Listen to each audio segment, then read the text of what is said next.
Early 20th century China was a nation burdened with a corrupt and incompetent imperial government, a government accustomed to dealing with foreign challenges by excluding them, and domestic challenges by repressing them. The result was a nation riddled with secret societies, which organized around a variety of different and often conflicting ideals. The Boxer Uprising of 1900 saw one such movement suddenly burst into prominence and then be defeated. But there were others, still hiding in the shadows, biding their time. Welcome to the history of the 20th century.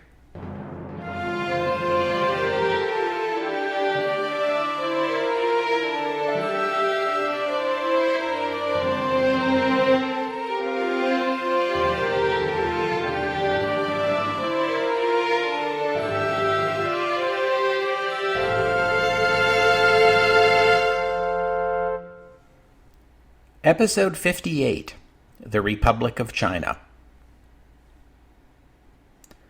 We're due to return to China here on the history of the 20th century. We examined the Boxer Uprising all the way back in episodes 14 and 15, and China played a supporting role in the story of the Russo-Japanese War, episodes 31 to 36. And when I say supporting role, of course, what I mean is the war was fought almost entirely on Chinese soil, but the Chinese state and people were only peripherally involved in it. And when the nation that includes more than a quarter of the human race within its borders is only peripherally involved in a major war being fought over its own territory, you know that something is very, very wrong. When we looked at the Boxer Uprising, we saw some of the secret societies that were pervasive in China at the time. The Boxer Uprising was sparked by an anti-foreigner and pro-Qing collection of societies in the northeastern part of China, particularly Shandong province. It was in those secret societies that these anti-foreigner sentiments would fester before they emerged as the Boxer Uprising. But groups like the Boxers were not the only sort of secret societies in China. Today I want to look in particular to southern China, in and around the port city of Guangzhou, often called Canton in English. I said back in episode 14 that this region of China is where the earliest European explorers and traders made contact with the Chinese. As a result, the Chinese living in this region tend to be more outward-looking, more tolerant of foreigners, more cosmopolitan, and more curious about the outside world than many people in other parts of the country. And Chinese who emigrate have traditionally been most likely to come from this region. Southern Chinese are also less loyal to the Qing dynasty, which, you may recall, is not Han Chinese, the 90% ethnic majority of China, but rather ethnic Manchus, a small minority. Beijing, the emperor, and Manchuria itself are very far away from southern China. So whereas the Boxers wanted to support the Qing, kill the foreigners, as their slogan had it, secret societies in the south are more likely to be thinking about overthrowing the Qing and restoring the Forbidden Palace to an ethnic Han dynasty. At least that's what the rural, uneducated of southern China are thinking. Rural peasants are pretty much living lives of misery in China during this time, and it's unsurprising that they dream of radical changes. But of course, merely overthrowing one imperial dynasty and replacing it with another would have done nothing to address the fundamental systemic problems China was facing, and to us it doesn't look like much of a change. But in a Chinese context, considering the long history of the Chinese Empire, that was the way corrupt and incompetent rulers were usually dealt with. But there were also wealthier and better educated Chinese in the south. Many of them were traders and merchants, this being the part of China most involved in foreign trade. Some of them sent their children to be educated in Western countries, and these children came home full of liberal ideas about constitutional monarchies, the rule of law, civil rights, and elected parliaments. And here too, we again come up upon the subject of tariffs. As you know, tariffs were the principal means by which national governments raised revenue at this time, and as we have seen, tariffs are an important tool governments use to set economic policy, by determining what sorts of imports to encourage or discourage, to protect sectors of the domestic economy from foreign competition, and to reward friendly nations or punish unfriendly ones. But this is China, and China is different. You probably remember all the pressure Western governments have been putting on China to open its markets to trade. That's the way they usually say it in Western history books: pressure China to open its markets. But understand that what we mean here by China opening its markets is no tariffs on foreign imports. And what we're calling pressure is largely military in nature. Pressuring China to open its markets sounds a lot nicer than forcing China at gunpoint to forswear tariffs, a political and economic tool used by every other nation on the planet, but the latter is more accurate. So if China can't use tariffs, how does it fund its government? Granted, the Chinese government at this time is largely ineffective, but it does have an army and navy to maintain. Actually, several armies and navies, but we'll get back to that later. It also has a bloated, corrupt, and incompetent central government, which isn't accomplishing very much, but does cost quite a bit of money to maintain. So, where does all that money come from? It's simple. It comes from domestic taxation. Internal trade and excise taxes, that sort of thing. So in other words, while every other country in the world is charging import tariffs as a way of shielding its domestic economy from foreign competition, Chinese tax policy is having the perverse effect of encouraging low-cost imports while raising prices of domestic consumption. China is shielding foreign imports from local competition. This is making it awfully hard to be a merchant or trader in China. And it was tempting to many ambitious and entrepreneurial Chinese, and many oppressed and desperate Chinese too, to leave the country and seek their fortunes elsewhere. Many traveled to other Eastern Asian countries like Thailand, Malaysia, Indonesia, Vietnam, Cambodia, Laos, and the Philippines, as we've already seen. In many of these places, ethnic Chinese came to dominate the merchant class. There was also Chinese emigration to Korea, to Japan, Russia, Australia, and New Zealand, and other Chinese emigrated to the New World, especially the United States, until Chinese immigration was banned in 1882.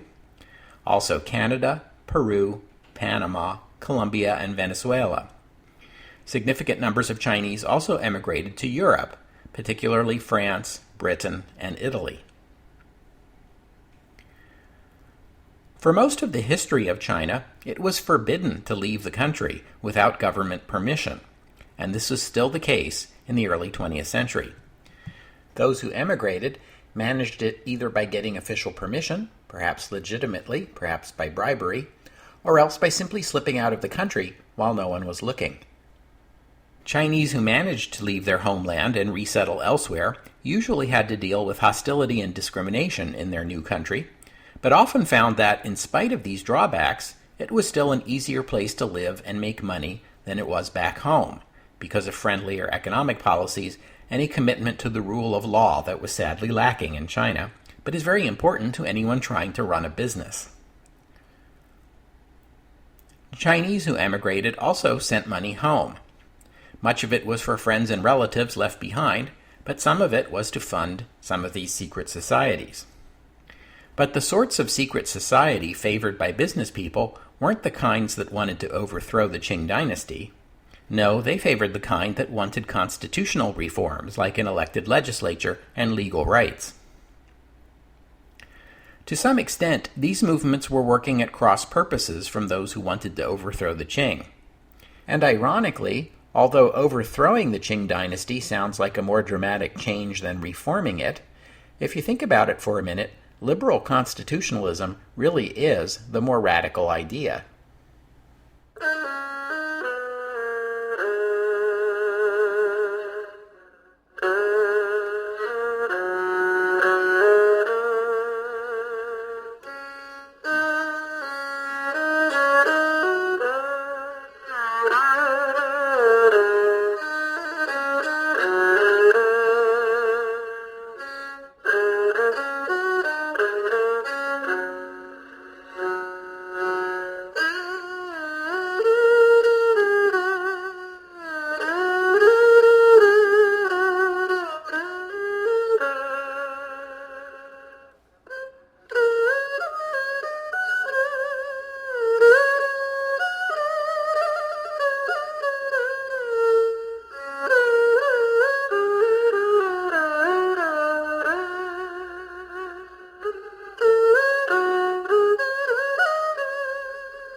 Okay, we'll turn our attention away from southern China for a moment and turn back to what's going on up in Beijing.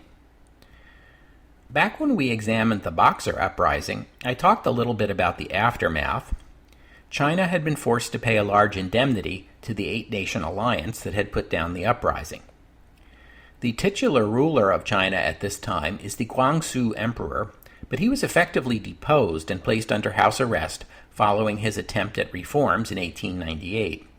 He was 27 years old at that time.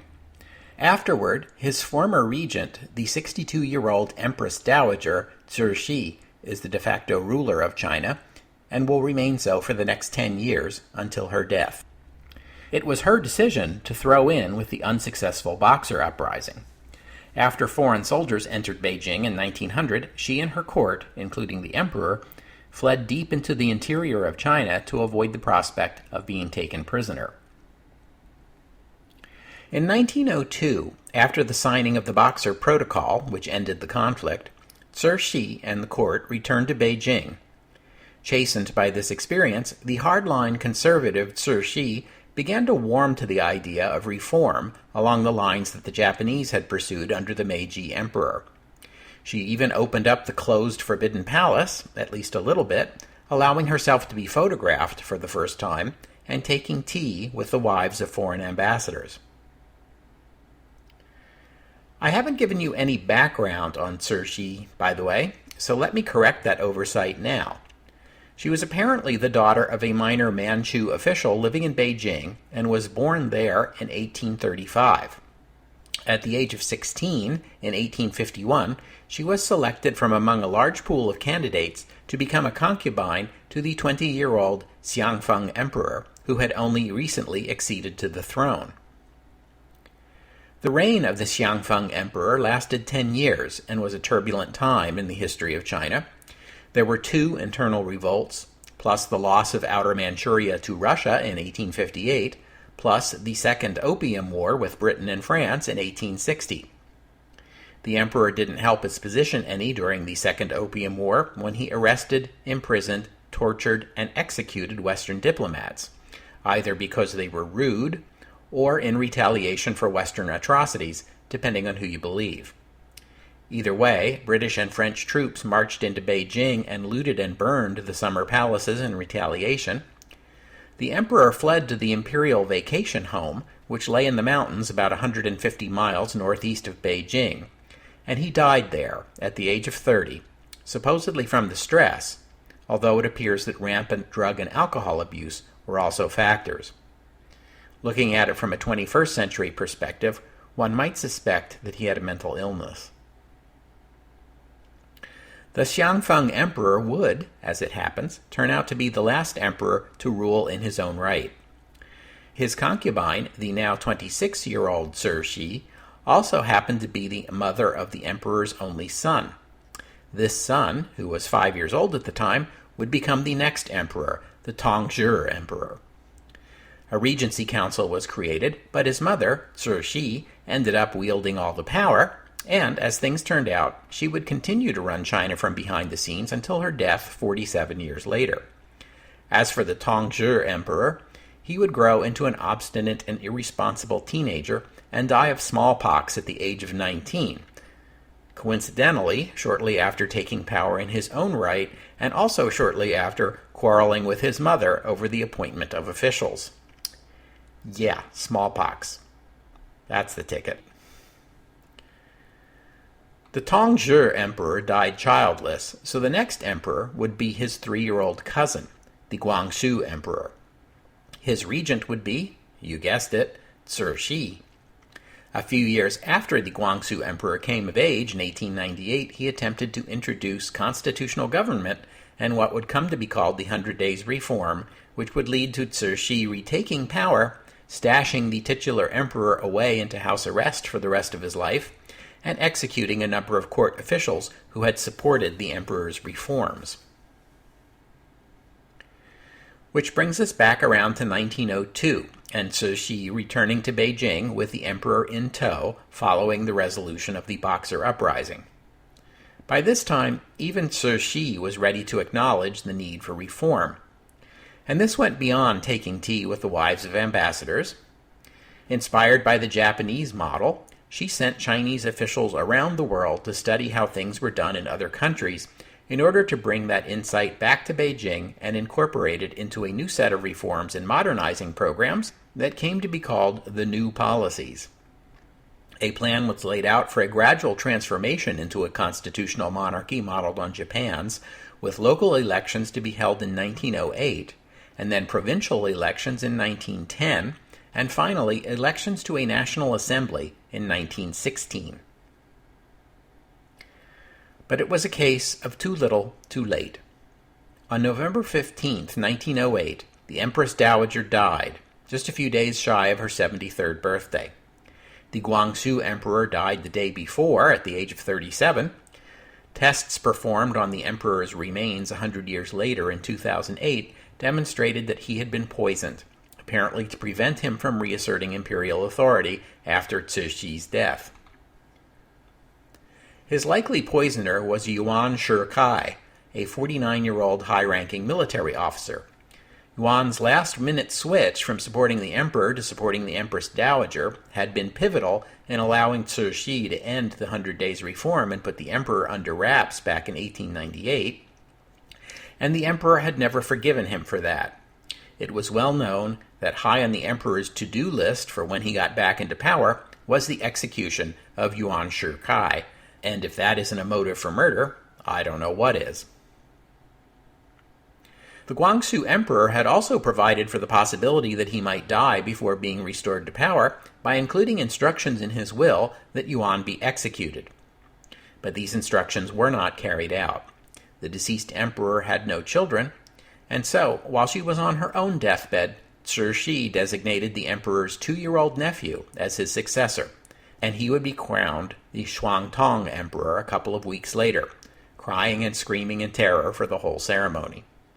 The new emperor's father, the younger brother of the late emperor, would be the regent. As for Yuan Shikai, in the aftermath of the Boxer Uprising and the foreign response, which had destroyed many military formations in and around Beijing, he became a powerful figure in the rebuilt northern Chinese military, which was called the Beiyang Army, or the Northern Army. The Chinese military was organized into several regional armies, but this one, the Northern Army, the one whose territory includes the imperial capital, was the largest and the best equipped. Nevertheless, a few weeks after the coronation of the new emperor, Yuan's retirement was announced, for health reasons, it was said, and he returned to his hometown about 300 miles south of Beijing. But he would maintain his contacts within the crucial military formations in and around Beijing, so it's doubtful we've heard the last of him.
And now it is time to meet Sun Yat-sen. Now I have to tell you right up front, Sun Yat-sen is known by a variety of names, which were given to him at different times in his storied life, and many of those names have different pronunciations depending on whether you say them in Cantonese, which was his native dialect, or in Mandarin, the national dialect. But frankly, I'm pretty sure neither one of us wants me to delve too deeply into that question. He's usually called Sun Yat-sen in the English-speaking world, so if that's good enough for you, that's good enough for me. I just want you to be aware that's not the only name he's known by. Sun Yat-sen was born on November 12, 1866, in a small town in Guangdong Province, sometimes called Canton Province in English because that's where the city of Canton lies. He had an older brother, Sun Mei, who had emigrated to Honolulu in the Kingdom of Hawaii. At the age of 13, Yat-sen went to Hawaii to live with his older brother and to pursue an education. He lived there for 4 years, and he was an excellent student. He learned to speak English and studied history and science. He also began to show an interest in Christianity, which concerned his older brother and moved him to send Yat-sen back home, out of fear that otherwise his little brother might convert. Back home in Guangdong Province, and now 17 years old, Yat-sen renewed a childhood friendship with Liu Haodong. Both of these young men were modernist in their outlooks and frustrated with Chinese traditionalism, and one day they took out their frustration with Chinese traditionalism by vandalizing the local temple in their hometown, which in turn led to a sudden need to flee their hometown for the sanctuary of the nearby British-administered territory of Hong Kong. Yat-sen would convert to Christianity and spend the rest of the 1880s attending school in and around Hong Kong, including the Hong Kong College of Medicine for Chinese. This school was founded by missionaries for the purpose of teaching Western medicine to China. China had its own traditions of medical practice, and the Qing government was opposed to the introduction of Western medicine into China. Sun Yat-sen's own study of Western medicine convinced him more than ever of the need for political change in China. At the medical school, he joined with 3 other anti-Qing students in a group that came to be known as the Four Bandits. He began to advocate for modernization of China, but after petitioning the government and getting no response, he came to believe that the Qing government was beyond hope and that only a revolution could bring modernity to China. The humiliation of the Sino-Japanese War of 1894 led to a split of opinion among those who wanted to see reform. Some felt that the lesson of the war was that to overthrow the Qing would lead to chaos and collapse, and that therefore modernization had to be effected through the existing government.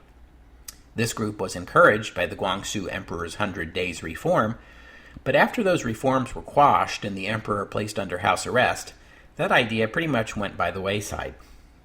Sun Yat-sen was part of the other group, the ones who continued to maintain that the Qing were hopelessly corrupt and incompetent, and what was needed was a wholesale revolution. In 1894, Yat-sen was back in Honolulu, in what was now the Republic of Hawaii, and was working among Chinese expatriates to create the Revive China Society. Its oath and motto was, "Expel the Manchus, revive China, establish unity." A year later, members of the Revive China Society planned an uprising in Guangzhou, Canton.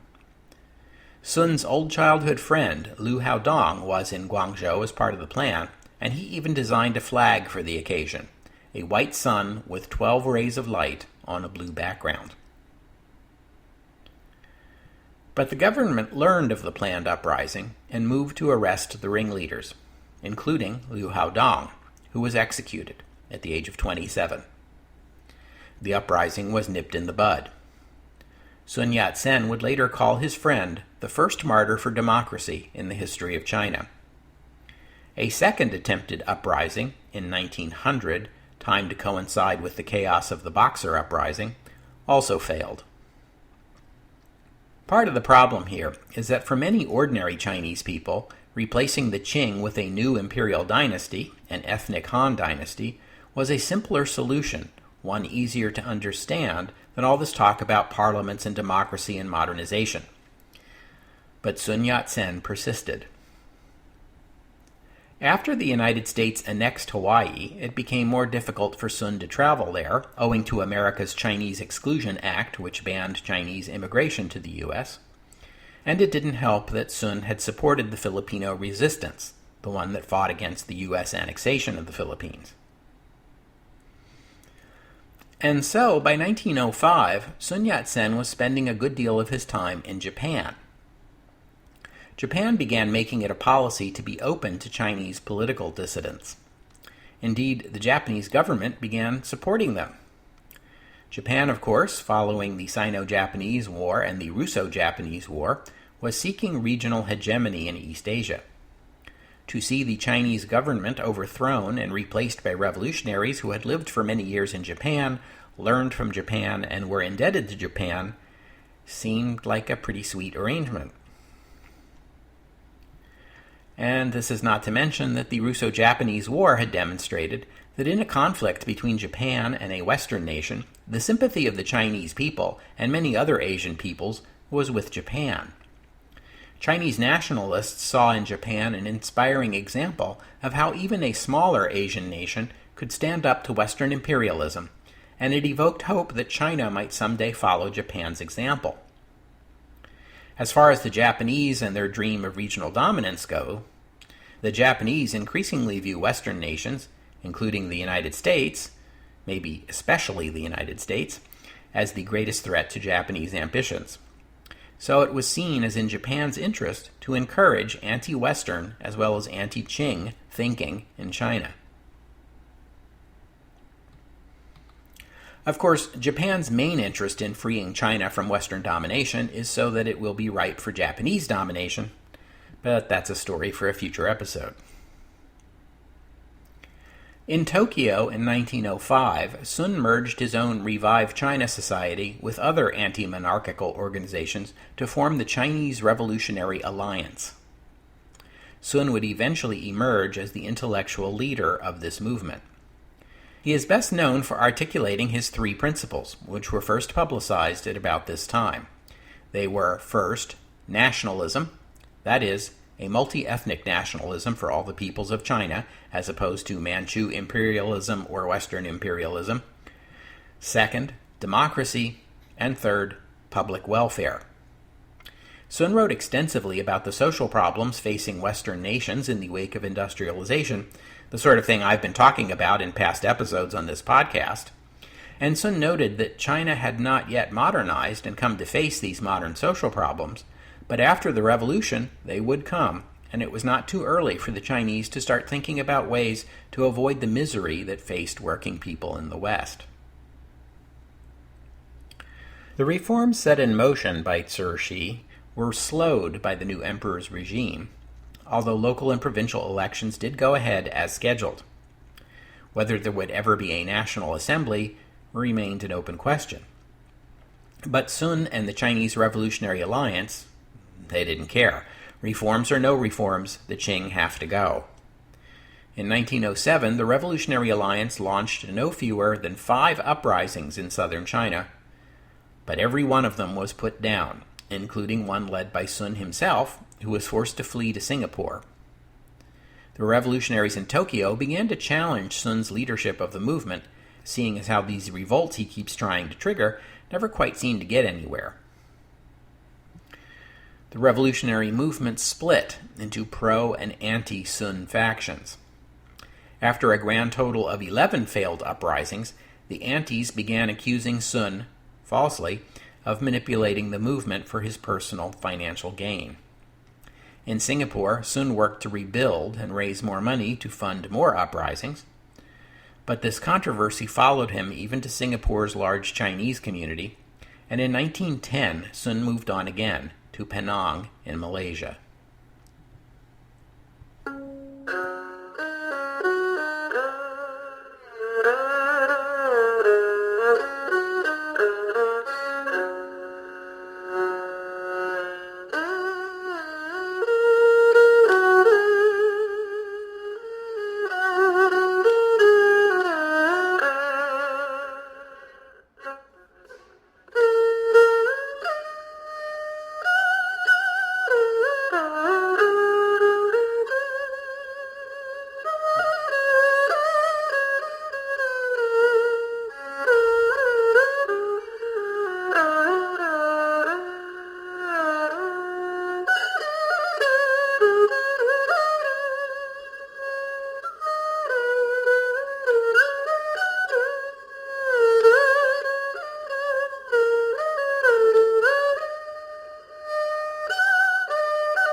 And with your permission, I'd like to leave Sun in Malaysia for the time being, because it's 1910, and I'd like to switch gears for a moment and focus on Korea. Japan fought a war with China in 1894 to gain sway over Korea, basically to convert a Chinese satellite into a Japanese satellite. A major cause of the Russo-Japanese War 10 years later was Japan's need to defend its influence in Korea against Russian encroachment. At the end of that war, there remained a large Japanese military presence in Korea. The Japanese government immediately opened negotiations with the Korean government. Negotiations might be the wrong word to describe a process that involves Japanese soldiers in the Korean imperial palace locking up the prime minister and threatening the emperor with physical injury if he doesn't sign a treaty dictated to him by Tokyo. But whatever you want to call it, that's what happened, and that's what he did. Under the terms of this 1905 treaty, the Japanese government would take charge of all relations between Korea and other nations, which is pretty much your textbook definition of protectorate. Japan also claimed control over Korean foreign trade. After the soldiers left, the Korean emperor sent appeals to several other great powers, including China, Germany, and Britain, asking for support against Japan, but none was forthcoming. The rest of the world seemed content to allow Japan to do what it wanted with Korea. The inevitable result was that in 1910, Japan forced the Korean government to agree to an annexation treaty. Count Terauchi Masatake, who had been war minister during the war with Russia, became the first Japanese governor-general of Korea. The Japanese moved quickly to modernize Korea with programs to improve education and literacy and introduce land reform. Some of these changes were badly needed in Korea, but of course the Japanese introduced them with an eye to integrating Korea fully into the Japanese Empire and discouraging expressions of the Korean language and culture. Japan would maintain control over Korea until 1945. Meanwhile, back in China, at about this same time, the new policies of the late Empress Dowager were trundling along. Local and provincial assemblies had been elected, and a first stab at a national assembly was convened in Beijing in October 1910. It was a 200-member body, 100 representatives sent from the provincial assemblies, and 100 appointed by the Qing court. And as soon as the National Assembly opened, it found itself at loggerheads with the palace. The emperor's regent saw the assembly as a purely advisory body, kind of like Russian Emperor Nikolai's attitude toward the Duma. But the assembly didn't see itself that way. It demanded the power to legislate. It demanded that the regent appoint an actual cabinet, and demanded that a fully elected national legislature be organized ASAP. The regent and the court, however, would only agree to the last of these demands, and that only insofar as to advance the national election date up to 1913, but no sooner.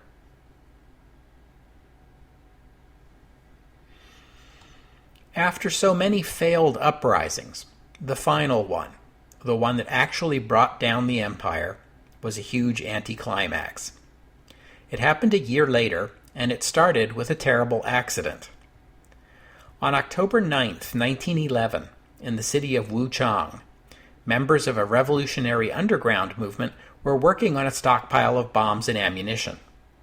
One of them took a cigarette break and accidentally set off a small explosion that wounded one of his comrades.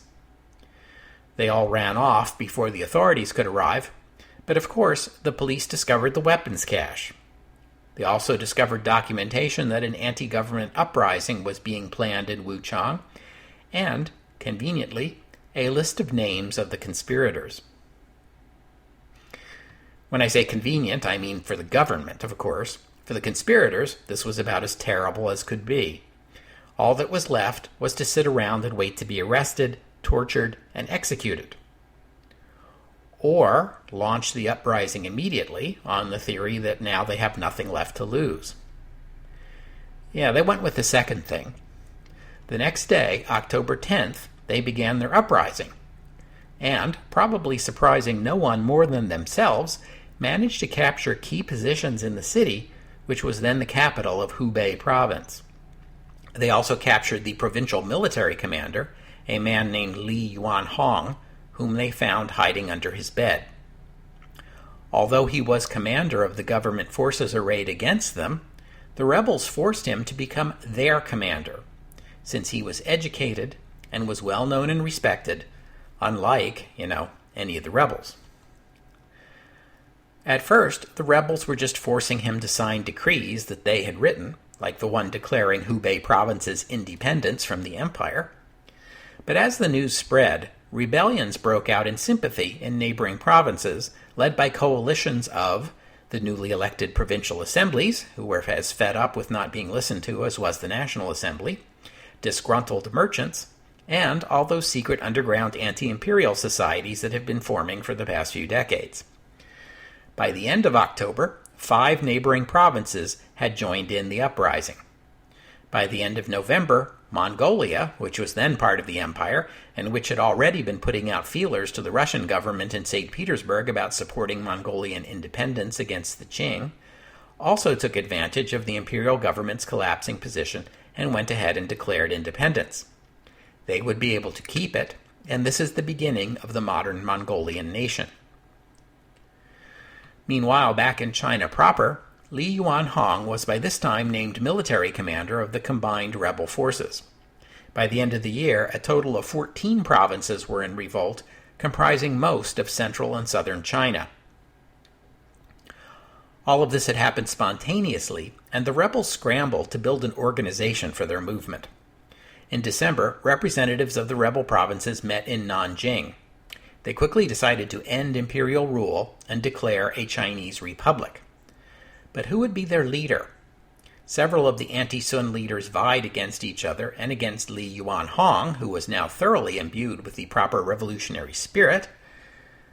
But where was Sun Yat-sen while all this was going on? The Wuchang uprising had caught him completely by surprise, as the original conspirators were from the anti-Sun faction, so of course they weren't consulting with him or anything. So when the uprising began, Sun himself was in Denver in the United States. He was on a speaking and fundraising tour. He spent the next 2 months shuttling around Western capitals, trying to get their governments to recognize the fledgling Chinese Republic, recognize Sun Yat-sen as its leader, and send money and assistance. He wasn't able to convince anyone, and so he returned to China, arriving in Shanghai in December. Although he had returned to China empty-handed, the deadlock rebel leadership turned to him as a compromise candidate. Sun had been fighting for a Chinese republic for 2 decades, was well known in the movement, and was the only one of them with an international reputation. So they swallowed their pride, and on January 1st, 1912, the Provisional Republic of China was proclaimed, with its capital at Nanjing. I should mention that the city of Nanjing has served as the capital in the past.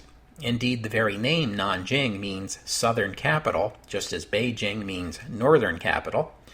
And since Nanjing lay within the rebel-controlled territory, and Beijing didn't, Nanjing became the obvious choice for the new capital, one with historical resonance. And speaking of Beijing, by this time, the regent and the Qing court were getting pretty desperate. More than half the nation had risen up in revolt. The National Assembly, the one body that might legitimize the retention of imperial power, was asking for a constitutional monarchy, an elected parliament, and a cabinet government as the price for its support. Unwilling to pay that price, even now, the regent turned to Yuan Shikai, asking him to return from his forced retirement to save the empire. Yuan demanded that he be named prime minister in exchange for his help. The regent agreed. Besides the premiership, Yuan continued to hold the support and respect of the Northern Army, the best army in China, and now the only army that still answers to Beijing.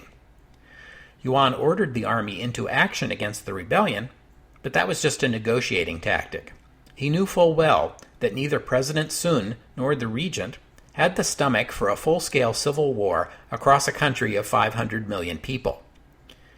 He also knew that what Sun and his rebels wanted most of all was to see the Qing deposed and a republic established.